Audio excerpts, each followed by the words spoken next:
Thank you, Mark, and a big hello from London. When I compiled the weekly patterns on a Sunday afternoon prior to emailing them out, I always look to see if there is a pattern or a possible pattern emerging from all the individual weekly market actions. This week I didn't have to search. The pattern and picture developed right in front of my eyes. And though in part it was expected, it was also surprising for what was omitted. So, last week we had weekly key reversals up last week in Aussie dollar against the US dollar, in Kiwi dollar against the US dollar, and in US dollar against the Russian ruble. We also had weekly key reversals down last week in US dollar against the Canadian dollar, in US dollar against the Norwegian krona, and in US dollar against the Brazilian real.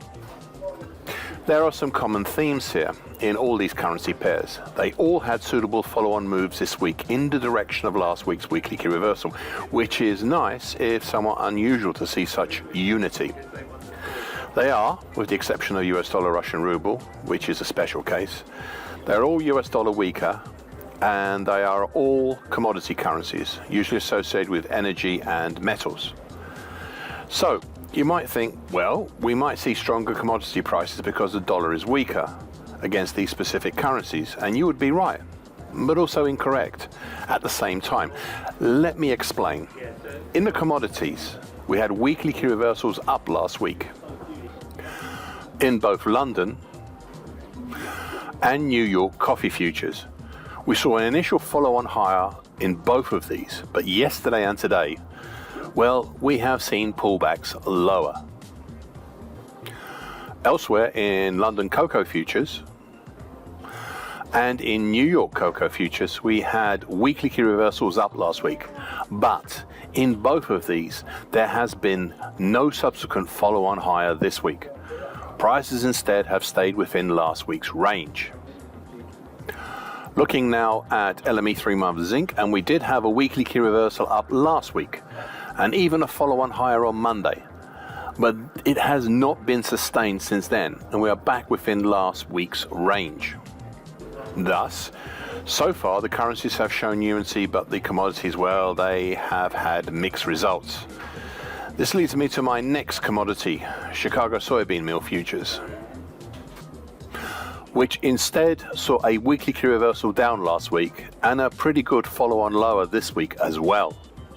I covered the currencies in my daily FX videos, commentaries, and coffee, LME 3-month zinc, and Chicago soybean meal futures in my weekly video commentaries. The only one left in the markets I follow was a weekly key reversal down in New York orange juice futures. It is just an observation, but with the exception of LME 3-month zinc, no energy or metals market moved higher with corresponding weekly patterns compared to the weakening patterns in the US dollar against notable commodity currencies. The main area where we did see this relationship was in a couple of the softs.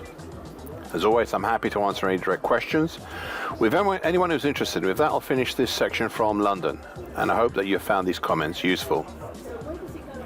Thank you for listening. This weekly broadcast gives the essential market patterns and consequences. Please be aware of the risk disclaimer posted both at the front and at the back of this broadcast. Copyright is Eddie Topic and ADM Investor Service International Limited. And here comes the final important bit.